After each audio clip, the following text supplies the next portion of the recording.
Rohit and Virat பாத்தீங்கன்னா மீண்டும் T20ல ஆட போறாங்களா? ரோக்கோ களத்துல இறங்கிட்டாங்க. ஆஸ்திரேலியா கிளம்பிட்டாங்க. அதே ஃபிட்னஸ் அதே மாதிரியே இருக்காங்க. சுமன் கில் தலைமையில வந்து ஆட போறாங்க. எப்படி இருக்க போகுது? ஆஸ்திரேலியா பாத்தீங்கன்னா ஒரு சில முக்கிய வீரர்கள் பாத்தீங்கன்னா விலகி இருக்காங்க. இந்தியாவுக்கு ஒரு ஜாக்பாட் அப்படின்னே சொல்லலாம். எல்லாத்தையுமே நம்ம ஃபுல்லாவே பார்த்துடலாம். ஹாய் மக்களே, நான் உங்க ஷாம். நிறைய பேர் வீடியோ பாக்குறீங்க, லைக் பண்ணாம பாக்குறீங்க. லைக் பண்ணிட்டு பாத்தீங்க அப்படின்னா ரொம்பவே சந்தோஷமா இருக்கும். இந்த வீடியோ நிறைய பேர் ஷேர் ஆகும். அதாவது ஏர்போர்ட்ல வந்து ரோஹித் சர்மா அண்ட் விராட் கோலி பார்க்கும்போது, விராட் கோலி இந்த பழைய ஒரு ஹேர் ஸ்டைல்ல ஒன்னும் வச்சிருப்பார்ல பியர்ட், அதே ஹேர் ஸ்டைல்ல அப்படியே இருக்காரு. ரோஹித் சர்மா பார்க்கும்போது அப்படியே இருக்காரு. ஏன்னா 40 வருஷத்துக்கு கழிச்சு ஆடுறாங்க அப்படின்னு கூட நீங்க கேட்கலாம். கேட்டா 5 மாசத்துக்கு அப்புறமேட்டு வராங்க. சரிப்பா, ஒரு தாடி நரைச்ச தாடி இருக்கும் 2 பேருக்கும். என்னப்பா ஃபிட்னஸ்லாம் அப்படிலாம் இருக்காதுப்பா. 27க்கு நாங்க உங்கள கழிச்சு கட்டிண்டப்பா அப்படின்ற மாரிலாம் பேசிட்டு ஒரு பேச்சு போயிட்டு இருந்துச்சுல்ல. அத பத்தி நம்ம ஃபுல்லா பேசலாம். 27க்கு அவங்க எப்படி இருக்க போறாங்க, அந்த ஸ்குவாட பத்தியும் நம்ம பேசலாம். அதாவது 2 பேருமே வந்து பாத்தீங்கன்னா, நாங்க களத்துல எப்போதும் பாத்தீங்கன்னா அதே மாரி தான் இருப்போம். மேட்ச் ஃபிட்னஸ் எப்போதும் உங்களுக்கு இருக்கும். களத்துல வந்து பாருங்க அப்படின்ற மாரி சொல்லியிருக்காங்க. அதனால வந்து அதே மாரி தான் இருக்கு. ஸ்ரேயஸ் ஐயரா இருக்கட்டும், KL ராகுல் எல்லாரும் பாத்தீங்கன்னா அழகா வந்து கிளம்பி போறத நம்ம பார்க்க முடியுது. வேற லெவல்ல ஒரு வரவேற்பு இருக்கு. டிக்கெட்லாம் பாத்தீங்கன்னா தாறுமாறா வந்து இப்பயே சோல்ட் அவுட் ஆயிடுச்சு அப்படின்ற மாரி சொல்றாங்க. இந்த இடத்துல இன்னொரு விஷயத்தையும் நான் பதிவு பண்றேன். டெஸ்ட் சீரிஸ்ல வந்து நான் பார்த்தேன். அந்த அளவு நான் கூட்டம் பார்க்கவே இல்ல வெஸ்ட் இண்டீஸ்க்கு எதிரா. அதே மாரி ஏசியன் கப்லயும் பார்த்தீங்கன்னா, அந்த அளவு நான் பார்க்கவே இல்ல. ஒரு சில பேர் வந்து கூட்டம் அதிகமா இருந்துச்சு அப்படின்னு சொன்னீங்க. கூட்டம் இருந்துச்சு அப்படின்னா நீங்களே வந்து கமெண்ட் பாக்ஸ்ல சொல்லுங்க. நான் ரோஹித், விராட் கோலி சப்போர்ட் பண்ணி பேசவே இல்ல. அந்த அளவு வந்து இந்த டெஸ்ட் சீரிஸ்க்கு வந்து சப்போர்ட் குடுக்கலையோ அப்படின்ற மாரி தான் எனக்குமே தோணுச்சு. என்ன நடக்குது இந்த சீரிஸ்ல வந்து ரோஹித் அண்ட் விராட் வந்து என்ன மாரி சம்பவத்த பண்ண போறாங்க அப்படின்னு சொல்லிட்டு வெயிட் பண்ணி பார்க்கலாம். என்னடா T20ல 2 பேரும் ஆட போறீங்களா? அப்படின்ற மாரி வந்து நீ சொல்றியா அப்படின்னு நீங்க கேட்கலாம். அதாவது ஆஸ்திரேலியா நடக்கக்கூடிய வந்து இந்த ஓடி சீரிஸ் பார்த்தீங்கன்னா, மழை பெய்யும் அப்படின்ற மாரி ஒரு விஷயத்த சொல்லியிருக்காங்க. மழை பெஞ்சுச்சு அப்படின்னா, ஓவர்கள் வந்து கணிசமா வந்து குறைக்க போறாங்க. குறைச்சாங்க அப்படின்னு 20 ஓவர் அல்லது பார்த்தீங்கன்னா 25 ஓவர் 20 ஓவர் கிட்ட குறைச்சாங்க அப்படின்னா, மீண்டும் வந்து பார்த்தீங்கன்னா 2 பேர் வந்து T20ல வந்து பார்க்கலாம் அப்படின்ற விஷயத்த தான் சொல்லியிருக்காங்க. எனக்கு வந்து ரொம்ப சந்தோஷமா இருக்கு. 50 ஓவர்னாவே 2 பேர் கொளுத்துவாங்க. 20 ஓவர் அப்படின்னா கண்டிப்பாவே வேற லெவல் சம்பவமா தான் இருக்கும். என்ன நடக்க போகுது அப்படின்னு சொல்லிட்டு வெயிட் பண்ணி பார்க்கலாம். என்னைய பொறுத்தவரைக்கும் இவங்க 2 பேரும் இவ்ளோ ஹைப் எல்லாம் இது பண்ணி வராங்கல்ல. 2 பேர் வந்து அவுட் ஆனாலும் பிரச்சனை இல்ல. 100 அடிச்சாலும் செலிப்ரேஷன். என்ன நடந்தாலும் ஒரு பிரச்சனையும் இல்ல அப்படின்ற விஷயத்த நான் வந்து பதிவு பண்ணிக்கிறேன். இந்த சீரியஸ்ல வந்து பார்த்தீங்கன்னா, கண்டிப்பாவே வந்து வேற லெவல்ல சம்பவம் பண்ணுவாங்க அப்படின்னு சொல்லிட்டு என்னோட கணிப்பு இருக்கு. என்ன பண்றாங்க அப்படின்னு சொல்லிட்டு பொறுத்திருந்து பார்க்கலாம்.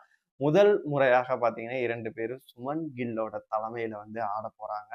இது BCCI என்ன பண்ண போறாங்க? அது மட்டும் இல்லாம பார்த்தீங்கன்னா, கௌதம் கம்பீரும் பார்த்தீங்கன்னா, சுமன் கில்ட்ட தான் எல்லாமே கம்யூனிகேட் பண்ணி ஆகணும். சுமன் கில் எப்படி இவர்ட்ட கம்யூனிகேட் பண்றாரு அப்படின்றத தான் நம்ம பொறுத்திருந்து பார்க்கணும். ஏன்னா வந்து ஒரு 4 லைன்ல நிக்க வச்சு ஹர்திக் பாண்டியாவ போட்டு எந்த அளவு அடி அடின்னு அடிச்சாங்கன்னு சொல்லிட்டு நமக்கு நல்லாவே தெரியும். எப்படி ஹேண்டில் பண்ண போறாரு அப்படின்றத நம்ம வந்து வெயிட் பண்ணி பார்க்கலாம். என்னைய பொறுத்தவரைக்கும் நான் சொல்ற ஸ்குவாட் வந்து கண்டிப்பா இருக்கிறதுக்கான வாய்ப்பு அதிகமாவே இருக்கு. இந்த ஓடிஐ ஸ்குவாட்ல வந்து பார்த்தீங்கன்னா, கேப்டன் சுமன் கில் தான். ஓப்பனிங்க பொறுத்தளவு நம்ம ரோஹித் சர்மா அவர்கள் தான் ஓப்பன் பண்ணுவாரு. சுமன் கில்லா இல்ல ஜெய்ஸ்வாலா அப்படின்றத வந்து நம்ம பொறுத்திருந்து பார்க்கணும். இப்போ வந்து ஓடிஐ சீரிஸ்ல வந்து பார்த்தீங்கன்னா, ஓடிஐ வந்து ஐசிசி ரேங்க்ல வந்து சுமன் கில் ஃபர்ஸ்ட் பிளேஸ்ல இருக்காரு. ரோஹித் சர்மா 3வது இடத்துல, 4வது இடத்துல வந்து விராட் கோலி அவர்கள் அப்படின்னு சொல்லிட்டு நினைக்கிறேன். விராட் கோலி கண்டிப்பா இருப்பாரு. ஸ்ரேயஸ் ஐயர் வந்து மிடில் ஆர்டர் வந்து இது பண்ணிப்பாரு. அப்புறம் KL ராகுல் அவர்களும் இருப்பாரு. அதுக்கப்புறமேட்டு இந்த வாஷிங்டன் சுந்தரா, நிதிஷ்குமார் ரெட்டியா போகும்போது பார்த்தீங்கன்னா, என்னைய பொறுத்த வரைக்கும் நான் வாஷிங்டன் சுந்தரோடயே போய்ப்பேன். அவர் நல்லா பண்ணாரு. குல்தீப் நீ டீம்ல இல்லைன்னா ஒண்ணுமே பண்ண முடியாது அப்படின்ற மாதிரி குல்தீப் கண்டிப்பாவே இருப்பாரு. ஹர்ஷ்தீப் சிங்கும் பார்த்தீங்கன்னா கண்டிப்பாவே இருப்பாரு. இந்த மாதிரி ஒரு பிளேயிங் லெவன்ல இப்போதான் போறதுக்கான வாய்ப்புகள் அதிகமாவே இருக்கு. விக்கெட் கீப்பரை பொறுத்தவரை KL ராகுல் தான் அதிகமா பண்ணுவாரு அப்படின்ற மாதிரி தான் எனக்குமே தோணுது. வாஷிங்டன் சுந்தரை எடுத்துட்டு போவாங்க. ஹர்ஷ்தீப் சிங் அப்புறமேட்டு பார்த்தீங்கன்னா ஹர்ஷித் ராணாவே இவங்க கொண்டு போறதுக்கான வாய்ப்பு இருக்கு. பிரசித் கிருஷ்ணாவையும் பேக் எண்டா வச்சுக்கிட்டு ஒரு மாதிரி ஒரு படையோட அவங்க போய் வந்து ஜெயிக்கிறதுக்கான வாய்ப்பு இருக்கு. இது மட்டும் இல்லாம இந்த ஓடி சீரீஸ்ல வந்து இவங்க 2 பேரும் இருக்க மாட்டாங்க அப்படின்ற ஒரு டாக் போயிட்டு இருந்துச்சுல்ல. அதுக்கு நான் ஒரு விஷயத்த சொல்றேன். அதாவது இப்போ ஆல்மோஸ்ட் வந்து இந்த இயர் முடிய போகுதுன்னே வச்சுப்போம். அக்டோபர் வந்துச்சு. இன்னும் 2 மாசத்துல பார்த்தீங்கன்னா, இந்த இயரே முடிய போகுது. அதுங்களே வந்து 2 சீரிஸ் இருக்கு. ஓடி சீரிஸ்ல இருக்கு. அந்த 2 சீரிஸ்லயும் பார்த்தீங்கன்னா, ரோஹித் அண்ட் விராட் கோலி ஆடுவாங்க. அடுத்த வருஷம் நம்ம பார்க்கும்போது ஸ்டார்ட்டிங்ல வந்து பார்த்தீங்கன்னா, ஒரு சில மேட்சஸ் வந்து எல்லாமே இருக்கு. அதுக்கப்புறமேட்டு T20 வேர்ல்டு கப் வந்து பிப்ரவரி ஸ்டார்ட் ஆயிரும். அது மார்ச் வரைக்கும் போகும். அப்புறம் இவங்க 2 பேரும் பார்த்தீங்கன்னா, IPL ஆட ஆரம்பிச்சுருவாங்க. IPL ஆல்மோஸ்ட் வந்து பார்த்தீங்கன்னா, மே வரைக்கும் இருக்கு. மே வரைக்கும் ஆட ஆரம்பிச்சுருவாங்க. அப்புறமேட்டு இங்கிலாந்துக்கு எதிரா பார்த்தீங்கன்னா, டெஸ்ட் சீரிஸ் இருக்கு. நான் கரெக்ட்டா கால்குலேட் பண்ணி சொல்றேன். டெஸ்ட் சீரிஸ் இருக்கு. அதன் பிறகு பார்த்தீங்கன்னா, ஏதாச்சும் ஒரு ஓடி சீரிஸ் ஏதாச்சும் ஒண்ணு வந்துச்சு அப்படின்னா, கண்டிப்பா அவங்க ஸ்குவாட்ல இருந்தாங்க அப்படின்னா, அடுத்த வருஷம் இந்த ஒரு அக்டோபர் வரைக்கும் அவங்க ஆடிட்டாங்க அப்படின்னா, கண்டிப்பாவே அவங்க ஸ்குவாட்ல எடுத்து தான் ஆகணும். வேற இது வழியே கிடையாது. நீங்க என்ன போட்டு நீங்க பாலிடிக்ஸ் பண்ணாலும் ரசிகர்கள் போட்டு உரிச்சு தள்ளிருவாங்க, வெளுத்து தள்ளிருவாங்க. ஏன் அப்படி சொல்றேன்னா, அடுத்த அக்டோபர் வந்துருச்சு அப்படின்னா, ஒரு 4, 5 மாசத்துல வந்து பிப்ரவரியே பார்த்தீங்கன்னா, ஓடி வேர்ல்டு கப் வந்து வந்துரும். அப்படின்னா ஸ்குவாட்ல வந்து கண்டிப்பா தான் வந்து இவங்க எடுத்தா ஆகணும். வாய்ப்பே கிடையாது. இன்னொரு தியரி போயிட்டு இருக்கு. இது நான் சொன்ன தியரி.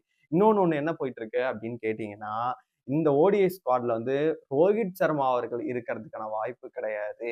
விராட் கோலி இருக்கிறதுக்கான வாய்ப்பு இருக்கு அப்படின்ற ஒரு விஷயத்தையுமே போயிட்டு ஆல்மோஸ்ட் வந்து 2 பேர் இல்லைன்னாங்க. இப்போ ஒருத்தர் இருக்காருங்கிறேன். அடுத்து என்ன சொல்லுவாங்க அப்படின்னு சொல்லிட்டு நமக்கு தெரியவே இல்ல. அந்த ஸ்குவாட் எப்படி இருக்கும் அப்படின்னு கேட்டீங்கன்னா, சுமன் கில் அவர்கள் தான் கேப்டன் பண்ண போறாராம். ஜெய்ஸ்வால் அவர்கள் இருப்பாரு, விராட் கோலி அவர்கள் இருப்பாரு, ஸ்ரேயஸ் ஐயர் இருப்பாரு, ராகுல், அப்புறமேட்டு ஹர்திக் பாண்டியா, அக்ஷர் பட்டேல், குல்தீப் யாதவ், ஜஸ்பிரித் பும்ரா, முகமது சிராஜ், ஹர்ஷ்தீப் சிங் இந்த மாதிரியான ஸ்குவாட்ல வந்து அவங்க போவாங்க ஓடி வேர்ல்டு கப்புக்கு அப்படின்ற ஒரு விஷயமும் வந்திருக்கு. இது எந்த அளவு உண்மை, இது நடக்குமா இல்லையா அப்படின்னு சொல்லிட்டு நம்ம வெயிட் பண்ணி தான் பார்க்கணும். அப்புறம் முக்கியமான இந்திய அணிக்கு ஒரு ஜாக்பாட் ஒரு நல்ல விஷயம் என்ன அப்படின்னு கேட்டீங்கன்னா, ஆஸ்திரேலியா இந்த ஓடி சீரீஸ்ல இருந்து பாத்தீங்கன்னா, ஒரு சில 3 நபர்கள் வந்து விலகி இருக்காங்க. ரூல்ட் அவுட் ஆயிருக்காங்க. அது ரொம்பவே நல்லது. ஏன்னா, அவங்க 3 பேர் வந்து பாத்தீங்கன்னா, ஐபிஎல்ல தரமா சம்பவம் பண்ணவங்க தான். இப்போ வந்து ஜோஸ் இங்கிலீஷ் பாத்தீங்கன்னா, பஞ்சாப்க்கு எதிரா வந்து சூப்பரா ஆடுனாரு. அவர் வந்து நல்லா பண்ணக்கூடியவர். அதனால வந்து கண்டிப்பா வந்து கரெக்டான இக்கட்டான சொன்னா அடிச்சு புடுவாரு. அவரு பாத்தீங்கன்னா ரூல்ட் அவுட் ஆகுறாரு. அதுக்கப்புறம் பாத்தீங்கன்னா, ஆடம் ஜாம்பா அவரும் பாத்தீங்கன்னா ரூல்ட் அவுட் ஆகுறாரு. அப்புறமேட்டு பாத்தீங்கன்னா, ஆலெக்ஸ் கைரி அவர் பாத்தீங்கன்னா, அவருமே வந்து இந்த இதுல இருந்து ரிலீஸ் செய்யப்படுகிறார். அவரும் ஆடல. இவங்களுக்காக வந்து பாத்தீங்கன்னா, இன்னும் 2 பேர் வந்து டீமுக்குள்ள வராங்க. ஜோஸ் பிலிப் அவரும் பாத்தீங்கன்னா டீமுக்குள்ள வராரு. மேத்யூ நினைக்கிறேன். குணமெயின் அப்படின்னு நினைக்கிறேன். அவருமே இப்ப பேர் கூட கரெக்டா சொல்லல. அவரும் பாத்தீங்கன்னா டீமுக்கு வந்து ஆட் ஆயிருக்காரு. அதனால கண்டிப்பா எனக்கு ஜோஸ் இங்கிலீஷ் தான் என்னை பொறுத்தவரைக்கும் த்ரெட்டாவே இருந்திருப்பாரு. அவர் போற ஒரு நல்ல விஷயம் அப்படின்னே சொல்லலாம். ஸ்பின்ன பொறுத்தவரை ஆடம் சம்பவம் நல்லா தான் பண்ணுவாரு. அதனால இவங்க 3 பேர் போறதுக்கு 2 பேர் வந்து உள்ளயுமே எடுத்திருக்காங்க. இந்திய அணியை பொறுத்தவரை நான் சொன்ன பிளேயிங் 11 கண்டிப்பாவே இருக்கும். அதுக்கான வாய்ப்புகள் அதிகமாவே இருக்கு. இல்ல ஒரு சில மாற்றங்களோட வந்து பாத்தீங்கன்னா இருக்கும். ஆனா வந்து ரோக்கோ வந்து பாத்தீங்கன்னா உட்கார வைக்கிறதுக்கு வாய்ப்பே கிடையாது. ஏன்னா அவங்களுக்காக தான் ரசிகர்கள் இவ்வளவு வந்து பாத்தீங்கன்னா உள்ள வந்து செலிப்ரேட் பண்ணணும், அவங்கள பார்க்கணும் அப்படின்றதுக்காக வராங்க. இன்னொரு விஷயம் என்ன அப்படின்னா, இது இவங்களுக்கு கடைசி போட்டியா இருக்குமா? கடைசியா இருக்குமா? அப்படின்ற ஒரு ஸ்பெகுலேஷன், ஒரு ரூமர்ஸ் அந்த மாரிலாம் போயிட்டு இருக்கு. அதுக்கு எல்லாத்துக்கும் பார்த்தீங்கன்னா, அவங்க பேட்டால பதில் சொல்லுவாங்க அப்படின்னு தான் நான் நினைக்கிறேன். இத வந்து பிசிசிஐ எப்படி ஹேண்டில் பண்ண போகுது? ஏன்னா வந்து இவ்ளோ மாஸ் வந்து ஒருத்தர் கிரியேட் ஆயிருச்சு அப்படின்னா, இவ்ளோ இது கிரியேட் ஆகுது. இவ்ளோ பேர் உங்கள ரசிக்கிறாங்க. உங்க ஓடி வேர்ல்டு கப் நம்ம எடுக்கல அப்படின்னா, மிகப்பெரிய ஒரு சங்கடமாயிரும். அதனால நான் சொன்ன தியரி படி அந்த ஃபார்முலா படி வந்து பார்த்தீங்கன்னா, ரெகுலரா அங்க இருந்துகிட்டே இருந்தாங்க அப்படின்னா, கண்டிப்பாவே T20 வேர்ல்டு கப் முடிஞ்ச பிறகு 2027 நடக்கக்கூடிய ஓடி வேர்ல்டு கப்லயுமே 2 பேருமே இருப்பாங்க. அதுல எந்த ஒரு மாற்று கருத்துமே இல்ல அப்படின்ற மாரி தான் எனக்குமே தோணுது. உங்கள பொறுத்தவரைக்கும் Virat Kohli and Rohit Sharma T20 world கப்ல ரிட்டயர் ஆயிட்டாங்க. ஆல்ரெடி இருந்திருக்கலாமா? இல்ல வந்து இந்த ஓடி வேர்ல்டு கப்க்கு வந்து அவங்க இருப்பாங்களா? இருக்க மாட்டாங்களா? இந்த ஓடி சீரிஸ்ல எந்த மாரி தாக்கத்த ஏற்படுத்துவாங்க?